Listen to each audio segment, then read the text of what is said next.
வணக்கம் மாஸ்டர்ஸ். இன்னைக்கு பத்ரிஜியோட கர்ம விதியில 45வது விதி, வருந்துதல் மற்றும் மனம் திருந்துதல். ஏதாவது தவறு செய்வதற்கும் அதற்கான விளைவுகளை சந்திப்பதற்கும் இடையில் இரண்டு படிகள் உள்ளது. அதுதான் வருத்தம் மற்றும் பரிகாரம். அதாவது நம்ம ஒரு தவறு செய்றோம். அந்த தவறு செஞ்சனால நம்ம என்ன பண்ணுவோம்? வருத்தப்படுவோம். இந்த ரெண்டு விஷயத்துக்கும் நடுவுல படி இருக்கு. அதாவது இரண்டு படி, இந்த ரெண்டு படிகள் உள்ளது அப்படிங்கிறாங்க.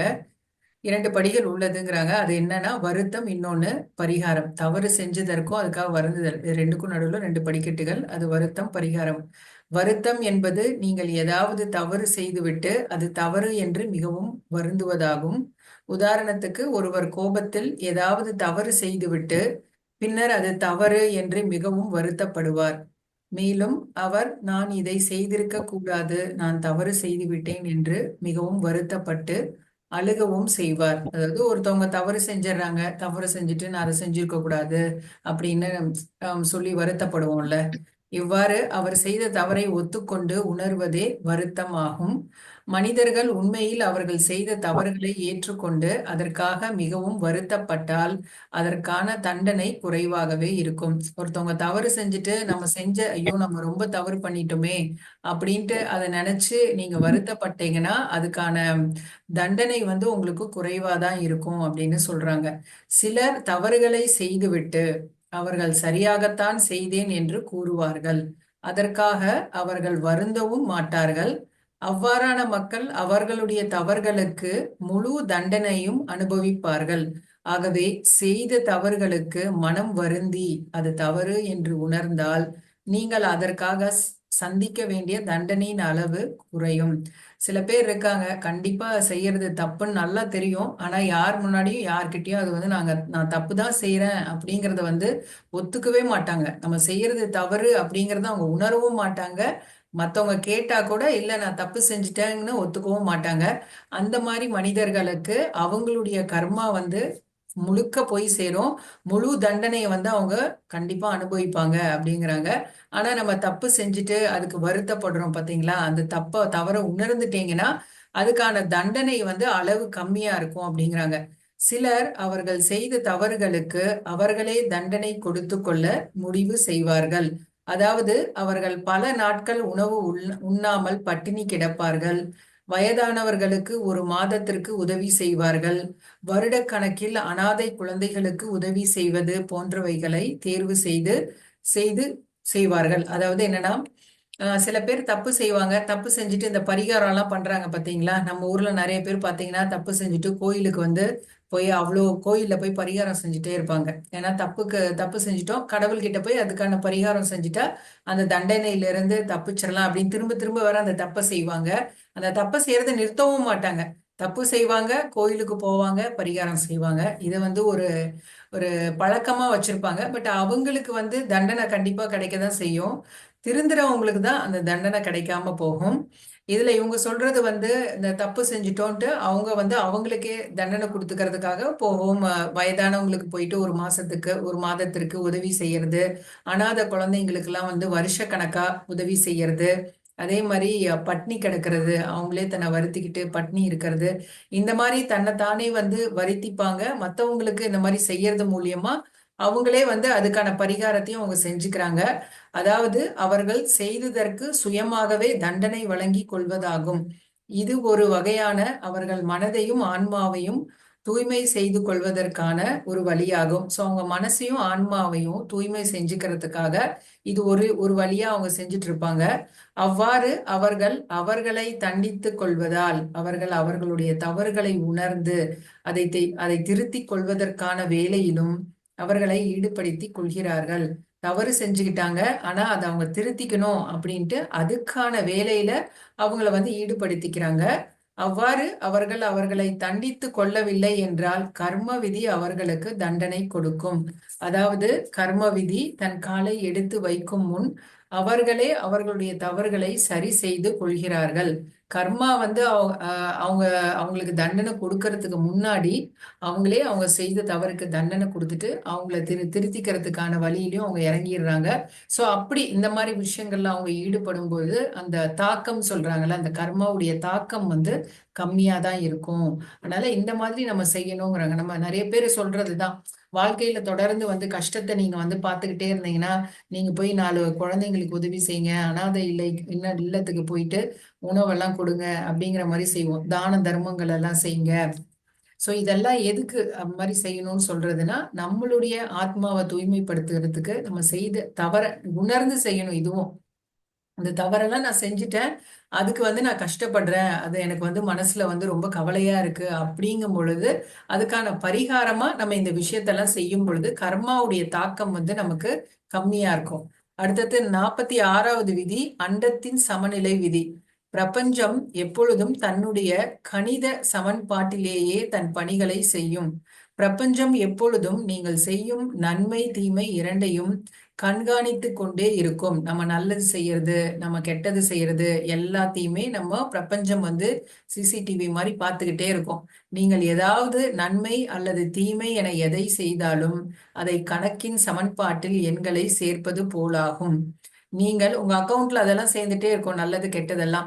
நீங்கள் யாருக்காவது துன்பத்தை கொடுத்தீர்கள் என்றால் அதே நபரே வந்து உங்களுக்கு துன்பத்தை கொடுக்க மாட்டார்கள். அதாவது நீங்கள் யாருக்கு தீங்கு விளைவிக்கின்றீர்களோ அதே நபர் உங்களுக்கு தீங்கை கொடுக்க மாட்டார். ஆனால் அதே சூழ்நிலை உங்களுக்கு உருவாகும். இப்போ ஒருத்தரை வந்து ஒருத்தவங்களுக்கு நீங்க தீங்கு செய்றீங்க, அவங்க உங்களால ரொம்ப கஷ்டப்படுறாங்கன்னா அந்த நபரே தான் உங்களுக்கு திரும்ப வந்து தீங்கு செய்வாங்கன்னு கிடையாது. ஆனா அவங்களுக்கு என்ன மாதிரி ஒரு சூழலை நீங்க கொடுக்குறீங்களோ, என்ன மாதிரி கஷ்டத்தை நீங்க கொடுக்குறீங்களோ அதே மாதிரி கஷ்டம் அந்த நபர் கொடுக்கலனா கூட வேற யாராவது உங்க வாழ்க்கையில அந்த அவங்களுக்கு கொடுத்த கஷ்டத்தை உங்களுக்கு கொடுப்பாங்க. அதேதான் நீங்கள் செய்த நல்ல செயல்களுக்கும் நடக்கும். அதாவது நீங்கள் யாருக்காவது உதவி செய்தீர்கள் என்றால் அந்த நபரே உங்களுக்கு நன்மை செய்ய மாட்டார்கள். ஆனால் பிரபஞ்சம் சமநிலையை சரியாக வைத்திருக்கும். நீங்கள் கொடுத்தது உங்களுக்கு திருப்பி வரும். அது கருணையாகவோ அல்லது துன்பமாகவோ இருக்கலாம். அதுதான் விஸ்வ விதியாகும். இந்த விஸ்வ விதிங்கிறது நீங்க என்ன கொடுக்குறீங்களோ அது உங்களுக்கு வந்து கண்டிப்பா திருப்பி வரும். அது கருணையாவும் இருக்கலாம், இல்லாட்டி துன்பமாவும் இருக்கலாம். ரெண்டுத்துல எது இருந்தாலுமே நீங்க எப்படி கொடுக்குறீங்களோ அது உங்களுக்கு வரும். அது நீங்க கொடுத்த நபரே தான் உங்களுக்கு ஹெல்ப் பண்ணுவாங்களோ இல்ல துன்பத்தை கொடுப்பாங்களோ கிடையாது. வேற யாராவது வந்து அதை செய்வாங்க. ஒருவேளை நீங்கள் உங்களுடைய கடந்த காலத்தில் நிறைய தவறான செயல்கள் செய்திருக்கிறீர்கள் என்றால் அதற்கு உண்டான விளைவுகளை நீங்கள் சந்தித்தே ஆக வேண்டும். இதுவே பிரபஞ்சத்தின் சமநிலையை கோட்பாடு ஆகும். உதாரணத்துக்கு, உங்களுடைய முற்பிறவியில் ஒருவருடைய காலிற்கு ஏதோ தீங்கு விளைவித்தீர்கள் என்றால் அடுத்த பிறவியில் ஏதாவது ஒரு விபத்தில் உங்களுடைய காலிற்கு ஏதாவது துன்பம் நேரிடும். இப்போ போன பிறவியில நீங்க யாருக்காவது அவங்க கால்ல துன்பம் கொடுத்துருக்கீங்கன்னு வச்சுக்கோங்களேன், அவங்க காலில் வந்து அடிபடுற மாதிரி ஏதாவது செஞ்சிருக்கீங்கன்னா இந்த பிறவியில வந்து உங்களுக்கு ஏதாவது ஆக்சிடென்ட் நடந்து அதனால அவங்களுக்கு நீங்க கொடுத்த அதே வலி, அந்த காலில் அடிபட்டது எல்லாமே உங்களுக்கு இந்த பிறவியில நடக்கும் அப்படிங்கிறாங்க. அது ஒரு சிறிய அல்லது ஒரு பெரிய விபத்தாக இருந்தாலும் அது ஒவ்வொன்றுக்கும் ஏதாவது ஒரு காரணம் இருக்கும். ஆன்ம விஞ்ஞானத்தில் விபத்து என்பதே கிடையாது. பாருங்க, எதுவுமே ஆக்சிடென்ட் கிடையாது. எல்லாமே நம்ம வந்து ப்ரீ பிளான் பண்ணி தான், முன்னாடியே நம்ம டிசைன் பண்ணி தான் இருக்கு. நம்ம லைஃப்ல ஒரு இன்சிடென்ட்டுமே நம்ம வாழ்க்கையில நடக்கிறது என்னன்னா, நம்ம போன பிறவியில யாருக்காவது செஞ்சது தான் இப்போ ஒரு நிமிஷமும் நம்ம அனுபவிச்சுட்டு இருக்கோம். ஆன்ம விஞ்ஞானத்தில் விபத்து என்பதே கிடையாது. கர்ம விதி, விஸ்வ விதி என அனைத்தும் உங்களுடைய பல்வேறு பிறப்புகளுக்கு தொடரும். ஒருவேளை நீங்கள் செய்த தவறை உணர்ந்து அதற்காக நீங்களே உங்களை தண்டித்து கொண்டால் அதனுடைய விளைவுகளின் தாக்கம் குறையும். சோ உங்களுடைய தவறுகளை நீங்க உணர்ந்து உங்களுக்கு நீங்களே தண்டனை கொடுக்கறது, இல்ல இந்த மாதிரி நல்ல செயல்களை செய்யறது, 4 பேருக்கு உதவி செய்யறது, இந்த மாதிரி ஞானத்தை நம்ம பகிர்ந்துக்கிறது, உங்களால முடிஞ்ச உதவியை வந்து துன்பப்படுறவங்களுக்கு அந்த கரெக்டான நேரத்துல போய் நீங்க உதவி செய்யறது, இதெல்லாம் நீங்க செய்யறது மூலியமா உங்களுடைய கர்மாவை நீங்க வந்து கம்மி பண்ணலாம், அதோட தாக்கம் கம்மியாகும் அப்படிங்கிறாங்க. சோ அதுதான், நீ இப்போ உங்களுக்கு வந்து ஒரு ஆக்சிடென்ட்ல உயிர் போகணும்னு இருந்துச்சுன்னா ஆக்சிடென்ட் ஆகும், கையிலயோ கால்லயோ அடிபடும், ஆனா உயிர் உங்களுக்கு போகாது. ஏன்னா நீங்க நீங்க போன பிறவியில செஞ்ச கர்மாவுக்கு இந்த பிறவியில பரிகாரம் செஞ்சதுனால அந்த வந்து தலைக்கு வந்தது தலைப்பாகையோட போயிடுச்சுன்னு சொல்லுவாங்கல்ல. அந்த மாதிரி உங்களுக்கு உயிர் தப்பிச்சிரும். வெறும் அடிபட்டதோட நீங்க உங்களுக்கு ஒண்ணும் ஆகாம போயிடும். அடுத்தது வந்து 47வது விதி, கர்ம தேவதைகள் மற்றும் அவர்களின் மேற்பார்வை. உயர்ந்த உலகங்களில் கர்ம தேவதைகள் இருக்கின்றார்கள். கர்மாவின் இருப்பு நிலையை சரியாக கணக்கெடுத்து அவற்றை செய்து சமநிலையை உருவாக்குவதே அவர்களுடைய வேலையாகும். நம்மளுக்கு வந்து இந்த கர்ம தேவதைகள் வந்து நம்மளை கண்காணிச்சுட்டு தான் இருப்பாங்க. நம்ம என்னெல்லாம் செய்யறோம், நம்ம செய்யற செயல்கள்லாம் சரியா செய்யறோமா அப்படிங்கிறத அவங்க வந்து நம்மளை கண்காணிச்சுட்டே தான் இருப்பாங்க. காவலர்கள் எவ்வாறு நாம் நம்முடைய விதிகளை சரியாக பின்பற்றுகிறோமா என்று கண்காணிக்கின்றார்களோ அதுபோல் கர்ம தேவதைகளும் நம்மை கண்காணிப்பார்கள். நாம் நம் வாகனத்தை சரியான இடத்தில் நிறுத்தியுள்ளோமா இல்லையா என்று பார்த்து சரியாக நிறுத்தவில்லை என்றால் அதற்கு தண்டனையாக காவலர்கள் அபராதம் போடுவார்கள். அது போலவே கர்ம தேவதைகள் நாம் செய்யும் செயல்களை கண்காணித்து நாம் நமது விளைவுகளை சரியாக சந்திக்கின்றோமா அல்லது நம் கர்ம கடன்களை சரியாக திருப்பி செலுத்துகின்றோமா என்று கண்காணிப்பார்கள். எப்படி வந்து நம்மளுடைய வாகனத்தை சரியா வந்து சரியான இடத்துல நிறுத்துறோமா இல்லைன்னா நமக்கு அதுக்கு அபராதம் போடுறாங்க இல்லையா. அதே மாதிரிதான் இந்த கர்ம தேவதையும் நம்ம என்னெல்லாம் செயல் செய்யறோங்கிற பார்த்துக்கிட்டு அதுக்கான விளைவுகளை வந்து சரியா நம்ம சந்திக்கிறோமா அப்படிங்கிறதையும் அவங்க பார்த்துட்டே இருப்பாங்க அப்படிங்கிறாங்க. நம் கர்ம கடன்களை சரியாக திருப்பி செலுத்துகின்றோமா என்று கண்காணிப்பார்கள். நீங்கள் விதியை மீறினால் அதற்காக கொடுக்கப்படும் அனுமதி சீட்டு கொடுப்பது அல்லது அபராதம் போடுவது போல் ஒவ்வொரு முறையும் நீங்கள் தவறு செய்யும் பொழுது அதற்கான விலையை நீங்கள் திருப்பி செலுத்த வேண்டும். இதுவே நீங்கள் நல்லது செய்தால் அதற்கு நீங்கள் விருந்து உணவு உண்பது போல் உங்களுக்கு நன்மைகள் நடக்கும். நீங்க நல்லது செஞ்சீங்கன்னா உங்களுக்கு வந்து ஒரு விருந்து உணவு உண்பது போல அந்த மாதிரியான ஒரு நன்மை கிடைக்கும். அதே மாதிரி தீமை செஞ்சீங்கனாலும் அதுக்கே உரிய விளைவை வந்து அவங்க கரெக்டா கொடுப்பாங்க. அந்த கர்ம வினையை நம்ம தீக்கிரமானும் இவங்க வந்து செக் பண்ணிட்டே இருப்பாங்களாம் இந்த கர்ம தேவதைகள். ஓகே மாஸ்டர்ஸ், இதோட நம்ம வந்து இந்த கர்ம விதியை நான் முடிச்சுக்கிறேன். நன்றி.